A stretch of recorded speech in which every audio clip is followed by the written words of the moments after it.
The chairman's voice carried across the hall, the way a verdict carries across a courtroom. Calm, unhurried, and impossible to escape. He was reading names. It was the Cooperative Society's anniversary celebration, held in a rented hall in Ijebu with ceiling fans turning slowly overhead and plastic chairs arranged in careful rows. Families had come dressed in their best. Women fanned themselves with event programs. Elders sat in the front row with the particular stillness of people who had earned their seats. The afternoon light came through the high windows in long yellow panels, and everything about the day felt like a moment that had been a long time coming. The chairman adjusted his glasses and read from the file in front of him. He called the name of a husband and wife who had invested faithfully for over a decade. He described their loyalty to the program.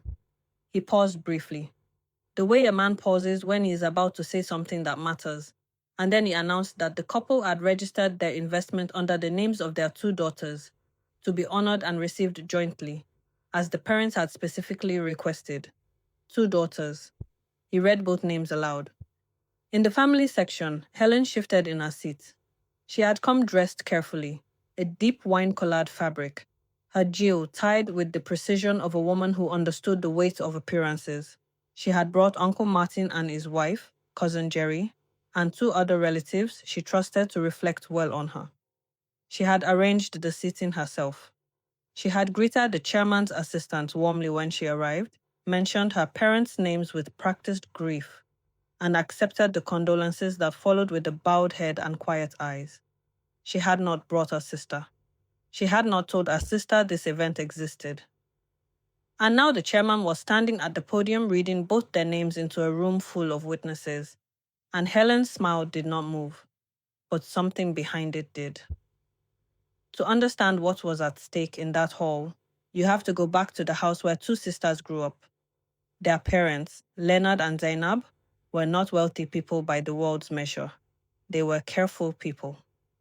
Leonard drove a delivery truck for most of his working life.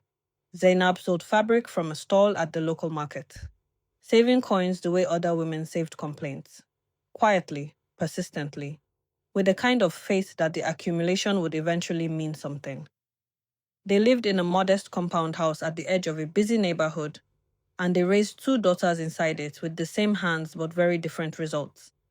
Helen came first. She was sharp and pretty and quick to speak, and she learned early that the world rewards confidence whether or not it is earned. She married at 26, a man named Michael's business associate, a man with a car and a rented office and enough ambition to look like success before it fully arrived. The family celebrated. Zainab cooked for 3 days. Leonard shook the groom's hand with both of his. Dorcas came 4 years later in every sense. She arrived in the family later, moved through the world more slowly, and was never particularly interested in being noticed. She worked as a school administrator. She kept a small apartment near her parents' house. When money was tight, and it was tight often in their parents' later years, it was Dorcas who appeared at the door with groceries, who accompanied her mother to hospital appointments, and who sat with her father during the long evenings when his health made silence the only reasonable company.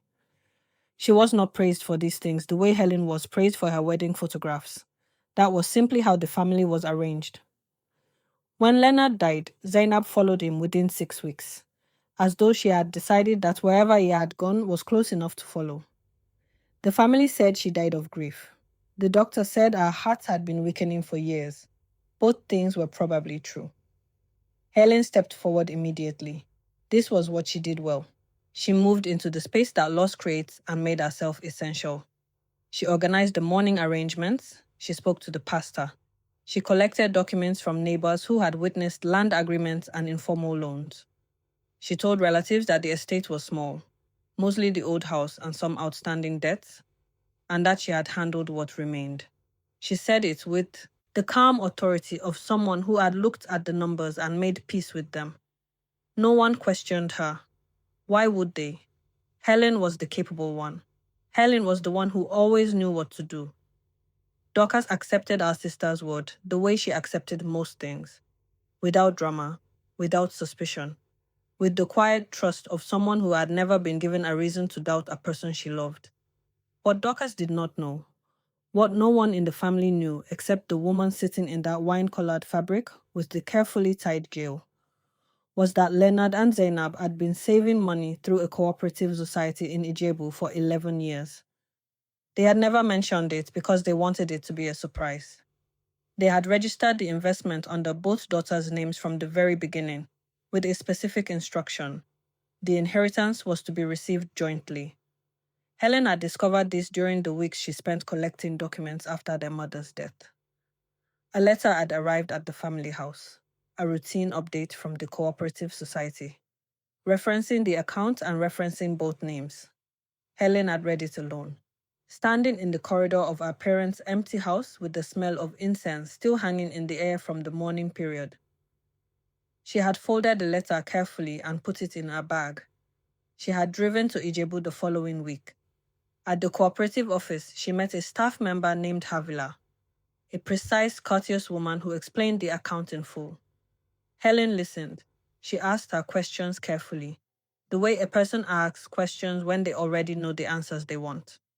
When Havila explained that the investment was registered for 2 beneficiaries, Helen told her that her sister was unavailable, that she was still deep in grief, that she would come later, when she was stronger. Havila noted this in the file. She released Helen's portion. Helen drove home with more money than her husband's failing business had seen in 3 years. She did not cry. She did not call Dorcas.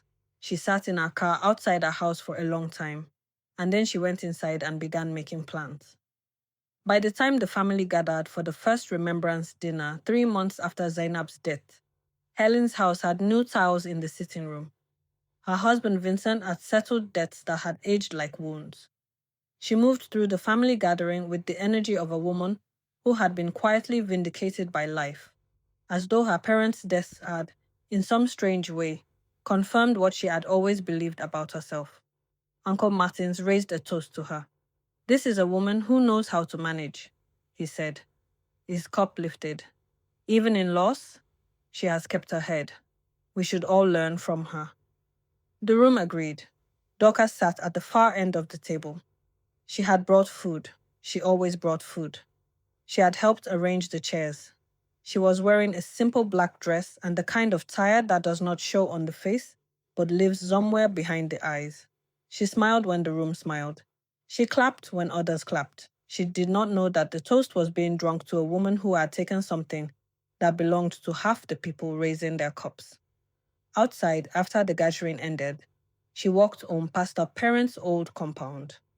The gate was slightly rusted now. The flowers Zainab had planted along the front wall had begun to thin.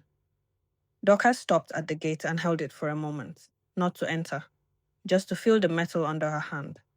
She thought about her mother's voice. She thought about the way her father used to sit on the veranda in the evenings and say, almost to himself, "I am putting things in order. You girls will not struggle." She had always assumed he meant in spirit. She let go of the gate and walked on. She did not know yet what he had actually meant. And Helen, across town in a newly tiled sitting room, was counting on her never finding out. If you want to know what happens when the truth finally catches up, stay with us. And if you are watching for the first time, subscribe so you never miss a story like this one. The next part is where everything changes. There is a particular kind of cruelty that wears a pleasant face. It does not shout. It does not threaten. It simply continues living well, while the person it has wronged continues to struggle. And it finds ways to make that struggling look like a personal failing, rather than the result of a theft. This was the cruelty Helen had mastered.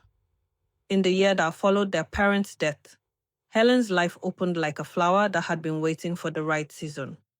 The new tiles in her sitting room were only the beginning. By the time the harmattan dust of that first year had settled, she had repainted the exterior of the house in a pale cream that caught the morning light beautifully. She changed the curtains. She replaced the old dining set with a solid wood table that her relatives admired every time they visited. And they visited often now, because Helen's house had become the kind of place people wanted to be seen in. Her children, 2 boys and a girl, were withdrawn from the local school where they had spent their early years and enrolled in Greenfield Academy, the private school On the main road that most families in the neighborhood discuss the way people discuss places they intend to go someday. The school fees alone were more than many households earned in 3 months. Helen paid them without blinking.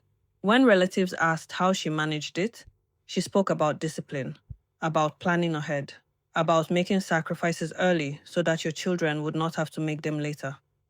No one asked where the planning had started. No one asked what sacrifice exactly she had made. Her husband, a man who had spent the last several years managing a business that leaked money the way old pipers leak water, was suddenly solvent. The debts that had quietly humiliated him across the neighborhood were settled. He opened a second location for the business. He bought a car that was 3 years newer than the one he had driven into the ground. He walked differently now. He greeted people with the ease of a man who was no longer afraid of his own phone ringing. Helen stood beside all of this and received the admiration that came with it. She changed her clothes the way some women change their moods, frequently and with intention. There was always a new fabric, a new style, a new pair of shoes that her friends noticed and commented on. She had developed the particular habits of wealthy women who have recently become wealthy. She was generous in small, visible ways, paying for a round of drinks at a gathering, pressing money into a junior relative's hand in front of others, while being quietly immovable about anything that required real sacrifice. The family saw the generosity and called her a blessing. They did not see the accounting happening underneath it. Across town, in the small apartment that had always felt sufficient until it began to feel like evidence of something, Dorcas was learning what it meant to carry weight that was never meant to be carried by one person alone. Josephine, the young woman her parents had promised to support through school, was in her 3rd year of university. The fees came in cycles, the way all obligations come, predictably, mercilessly, and always at the moment when the bank account had just exhaled. Dorcas managed it the way she managed everything, by calculating carefully, cutting where she could, and telling Josephine to focus on her studies and not worry about the numbers. But the numbers were becoming harder to ignore. Her salary from the school where she worked was steady, but it was not growing. The cost of everything around it was. She had taken on an extra tutoring job in the evenings, 3 children from the next street, 2 hours each weekday, and the money from that helped, but it disappeared quickly into Josephine's accommodation fees and the small but persistent costs of maintaining her parents' old compound, which she felt morally unable to abandon. She ate simply. She dressed the way she had always dressed, neatly, without flourish. She did not complain to anyone because complaining was not in her nature, and because, truthfully, she did not yet understand the full reason for her own difficulty. She believed she was simply going through a hard season. She believed that this was what it looked like to honor your parents' commitments when they were no longer there to honor them themselves.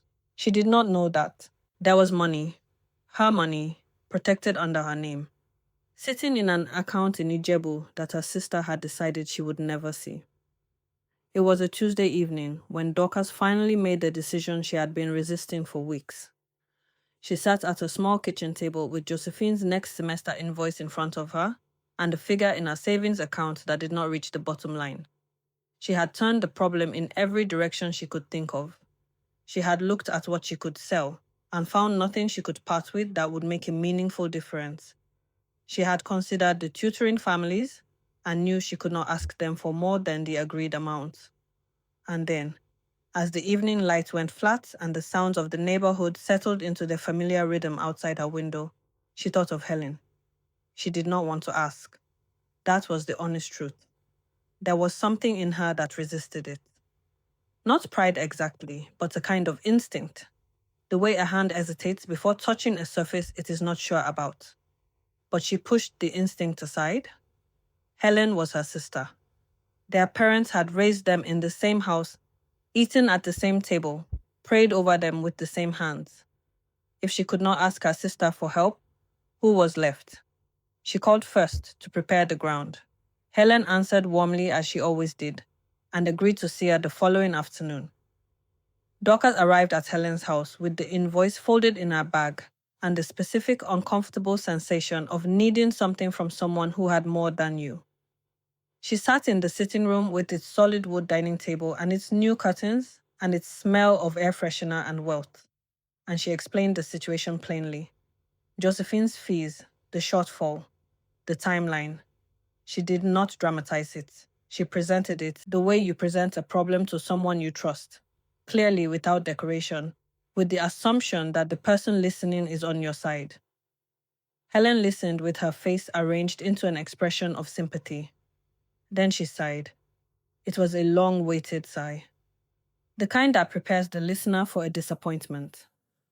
She leaned forward slightly, her hands folded in her lap, and she told Dorcas that things were not as easy as they looked, that the house renovation had come from a bank loan she was still repaying, that her husband's business, despite appearances, was managing a difficult period, that the school fees for their children had stretched them in ways she could not fully explain to outsiders, that she had been putting on a brave face for the family because she did not want people to worry. She said all of this with complete steadiness. Not a flicker of discomfort crossed her face. She had rehearsed this version of herself so many times that it had become as natural as breathing. She pressed a small amount into Dorcas's hand before she left, enough to show care, not enough to show abundance. She squeezed Dorcas's fingers and said, "I'm sorry I can't do more right now, but you know I would if I could." Dorcas thanked her. She walked back to her car with the money in her hand and the invoice still in her bag, and the quiet, formless feeling of someone who has just been turned away from a door they expected to be open. She did not suspect her sister of lying. That was the cleanest wound in all of it. Dorcas's trust was so complete that it did not even occur to her to question the story. She simply concluded that she had misjudged how well Helen was doing. She went home and called the university's bursary office to ask about a payment extension. In Helen's house, the door had barely closed before Helen picked up her phone to call a friend about a new fabric she had seen at the market the previous week. It was Vincent who changed the direction of everything. And he did it without intending to do anything dramatic at all. Vincent had grown up 2 streets from the family compound. He had known Leonard and Zainab the way children know the adults who shape a neighborhood, as fixtures, as authorities, as the particular kind of calm that makes a place feel safe. After Leonard's death, he had checked on the old compound a few times out of simple decency. His mother had done the same with Dorcas. It was his mother who first said the words that mattered. She said them casually, the way old women sometimes release information they have been carrying for years, not dramatically, but as though they simply ran out of reasons to hold it any longer. She told Dorcas during a visit one weekend that Leonard had once mentioned a cooperative society, that he had spoken about it with the quiet satisfaction of a man who had done something smart and was looking forward to the day he could show his daughters what it meant. Dorcas sat with this information, the way you sit with something you don't quite know what to do with yet. She asked where. The woman said somewhere in Ijebu. She didn't know more than that. When Vincent heard what his mother had told Dorcas, something in him paid attention. He was not a man who involved himself in other people's business without cause, but he was a man who recognized injustice by its shape, even before he had all the evidence. He made quiet inquiries. He drove to Ijebu on a Saturday and spoke to a staff member at the cooperative office. Not Havila directly, but a colleague who confirmed enough that a family account existed, that it was registered under 2 names, and that there was an anniversary celebration coming where beneficiary families were being honored. He came to Dorcas's apartment on a Sunday evening. He sat across from her at the small kitchen table where she had once stared at Josephine's unpayable invoice, and he told her what he had found. He gave her the address. He said, "I don't know everything that happened, but your name is in their records, and I think you should be in that room." Dorcas looked at him for a long moment. Something was shifting in her, not yet understanding, not yet anger, but the first movement of a truth that has been waiting underground for long enough. She wrote down the address.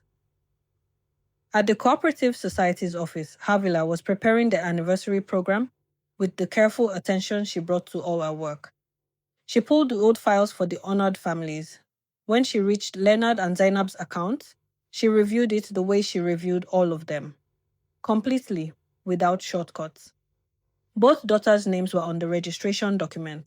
One signature had been collected, One portion had been released years earlier, with a note in the file that the second beneficiary was unavailable and would come later. She had never come. Avila followed the protocol the parents had insisted on when they opened the account. They had been specific, almost unusually specific, about one condition.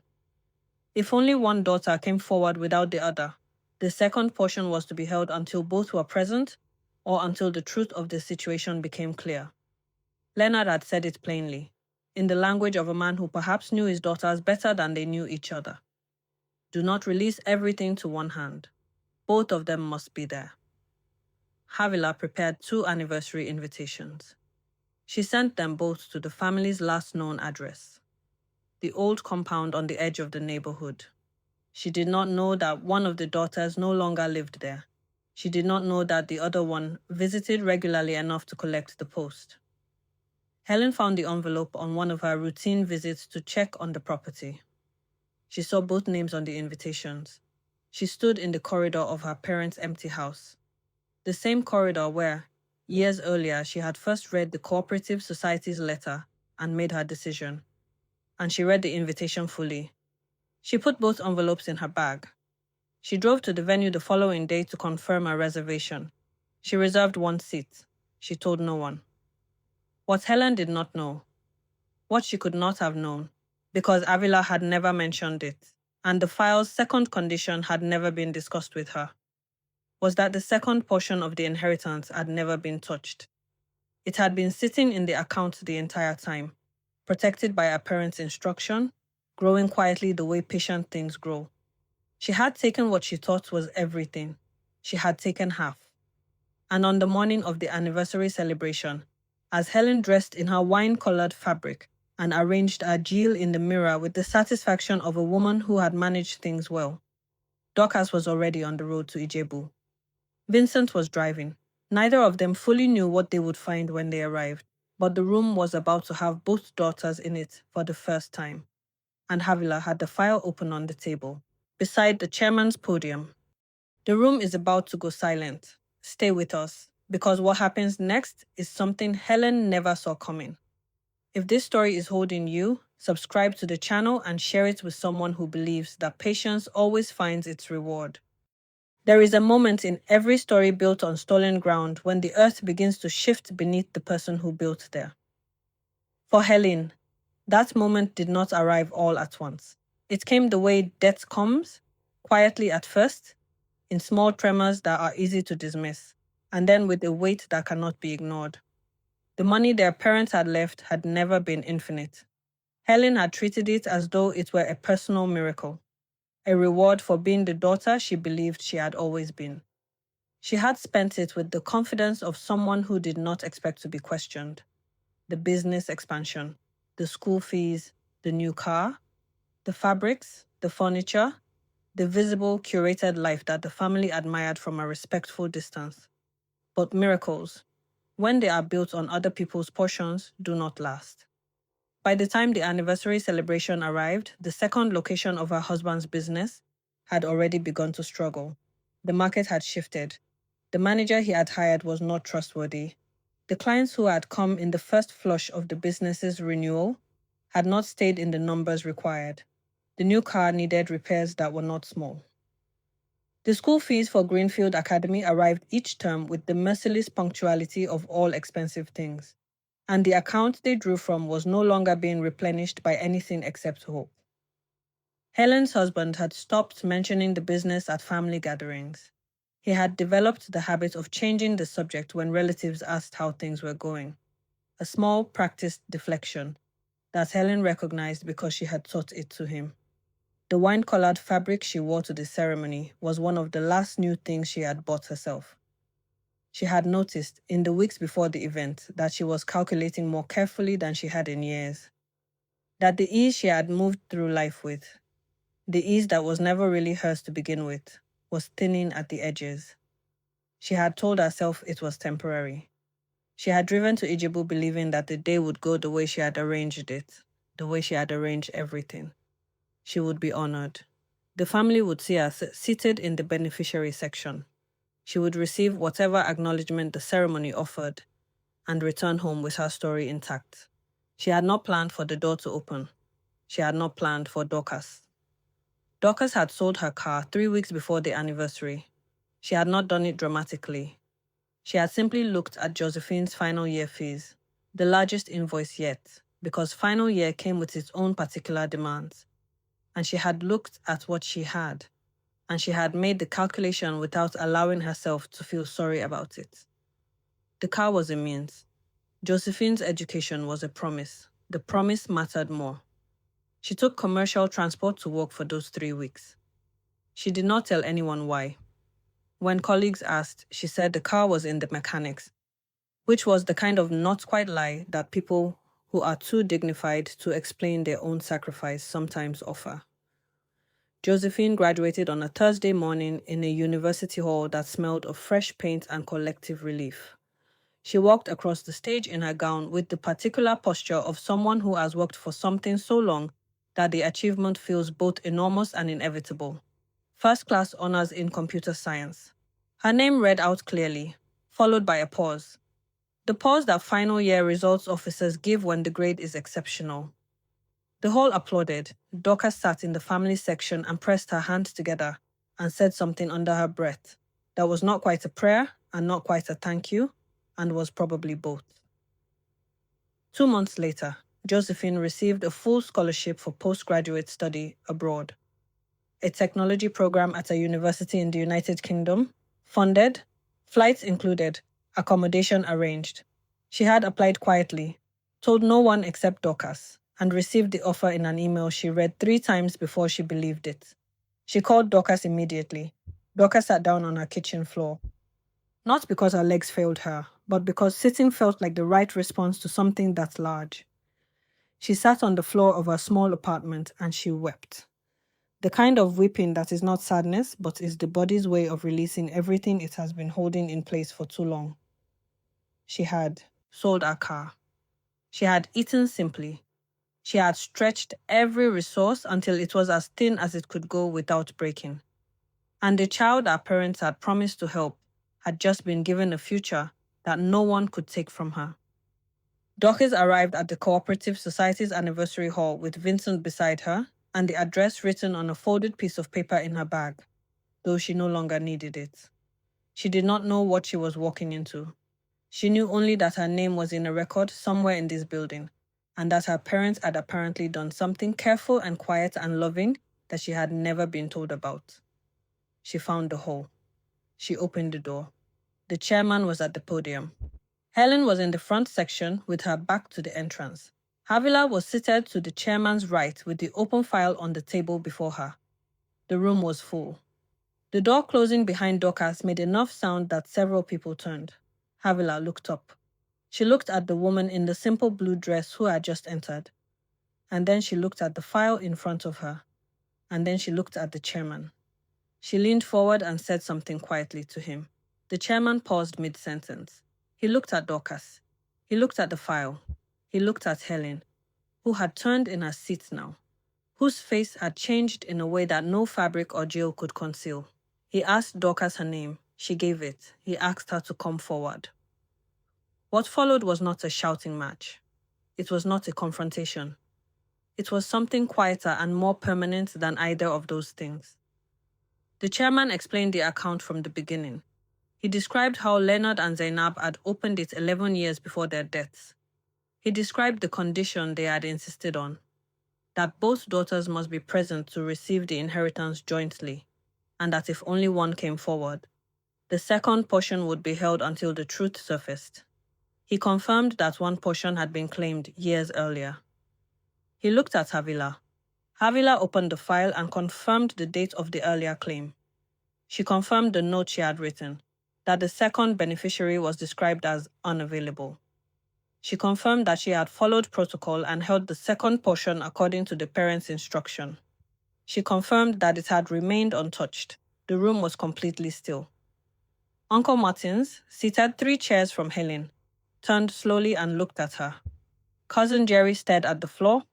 Helen's husband, who had come with her and was seated beside her, placed both hands on his knees and did not move. Helen opened her mouth.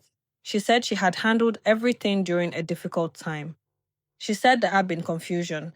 She said she had intended to bring Dorcas eventually. The words came out the way water comes out of a cracked container, not in a clean stream, but in a way that only shows how badly the structure has failed. Martins asked her one question. He asked why, in all the years since their parents had died, she had never once mentioned a cooperative society account to her sister. Helen had no answer that did not condemn her. The family did not erupt. There was no shouting, no drama, no theatrical collapse. There was simply the weight of understanding settling over everyone in the room. The slow collective recognition of something that had been hidden for years and had now been placed in the light where everyone could see its full shape. Havila stood and addressed Dorcas directly. She explained the remaining portion. She explained that it had grown over the years of careful management, that it was intact, and that it was registered under Dorcas's name, and had been waiting for her. She handed her the documents to sign. Dorcas signed them with a steady hand. She did not look at Helen while she did it. The weeks that followed rearranged everything. Helen returned home from the ceremony in a silence so complete that her husband did not attempt to fill it. The family's warmth, the toasts, the comparisons, the admiring visits, cooled the way admiration always cools when the story beneath it changes. Relatives who had praised her discipline stopped mentioning it. Martins did not call. Jerry did not visit. The family did not punish her with cruelty. They simply withdrew the thing she had valued most, their belief in the version of herself she had constructed. The business continued its decline. Without the foundation that had never really been hers, there was nothing to slow the fall. The Greenfield Academy sent a letter about overdue fees. The new car needed repairs they could no longer afford to authorize. The cream-painted house, which had once been the symbol of everything Helen wanted people to see, began to show the particular tiredness of a house whose owners are no longer able to maintain the performance. It had taken years to build what the stolen money bought. It took far less time for it to begin returning to nothing. Dorcas did not waste time. She used the inheritance the way her parents had always intended it to be used. Not for show, but for foundation. The first thing she did was settle Josephine's remaining expenses for the transition abroad. Flights, initial accommodation, the small things that a scholarship covers in principle, but not always in practice. She stood at the airport on the morning of Josephine's departure and held her for a long time, and Josephine whispered into her shoulder that she would not forget. That everything Dorcas had carried for her, she intended to return in every way she could. Dorcas told her to go and do well. That was enough. The second thing she did was the old compound. She did not demolish it or reimagine it into something her parents would not recognize. She restored it, faithfully, carefully, with attention to what had already been there. New roofing, repaired walls, the floors replanted and leveled. The front garden where Zainab's flowers had thinned was replanted. The gate that had rusted was replaced with one that opened smoothly. Her parents had left the house with a specific instruction, recorded in the documents Havila kept on file, that the family compound should pass to the daughter who had honored their commitments. Leonard had written it himself, in the careful handwriting of a man who had thought about it more than once. The house became Dorcas's. She moved in on a Saturday, with neighbors helping carry what little furniture she owned, and she sat on the veranda that evening the way her father used to sit, looking out at the street, at the light fading over the rooftops, at the neighborhood arranging itself into its evening shape. She was home. Josephine did well abroad, extraordinarily well. Within 2 years of completing a postgraduate degree, she had accepted a position at a technology firm in London that her supervisors described as rare for someone her age. She sent money home regularly. She called every Sunday without fail, and when she had settled enough to sponsor a dependent, she applied for Dorcas to join her. Dorcas arrived in London on a Tuesday afternoon in autumn, when the leaves were turning and the air had a quality she had never felt before. Cool and clean, and carrying the particular freshness of a city that did not know her history and did not need to. Josephine was at the arrivals hall with a sign that simply had her name on it, and when Dorcas saw it, she laughed. A real laugh, the kind that comes from somewhere that has been closed for a long time, and is finally open again. She built a life there quietly, the way she built everything. Connections came to her the way they come to people who are consistently decent, gradually, genuinely, without the fragility of connections built on performance. She was introduced through Josephine's professional network to people who respected her steadiness. Opportunities came, resources came. The woman who had once sat at a small kitchen table staring at an unpayable invoice was, within a few years, a woman whose name opened doors. Back home, Helen's decline had completed its arc. The house was quieter now. The children had adjusted to a different school. The business had been reduced to its original single location. Smaller, more precarious, surviving on effort rather than capital. The relatives who had once filled our sitting room with admiration now came less often. And when they came, they spoke carefully.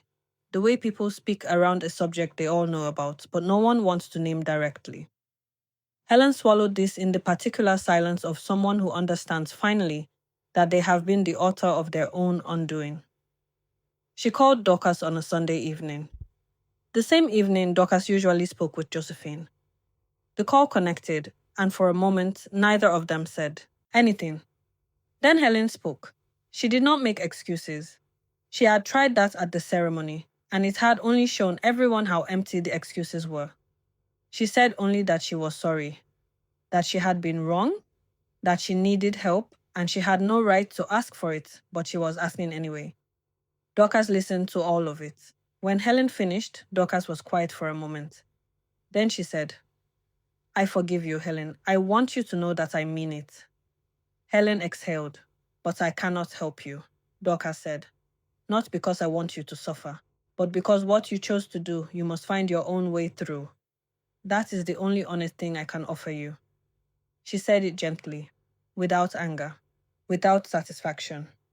She ended the call and sat by the window of our apartment in London, watching the street below. And she felt, not happiness exactly, but something cleaner than happiness. The feeling of a person who has carried a weight for a long time and has finally been allowed to set it down. Helen believed she had taken everything. She had taken half. Dorcas believed she had been left with nothing. She had been left with the better half. The half that waited, the half that was protected, the half that arrived only when the truth was ready to be seen. The lesson of this story is this: greed is a poor accountant. It counts what it can see and ignores what it cannot. But integrity keeps a record of its own. And that record, when it is finally opened, is always complete. You cannot erase someone your parents wrote into the story. You can only delay the chapter in which they are restored. If this story stayed with you, if you felt Dorcas's quiet strength, if you felt the moment the truth walked into that room, then you already understand what this story was really about. It was not about money. It was about what happens when you live with integrity in a world that rewards performance. It was about parents who loved their daughters wisely enough to protect what they built.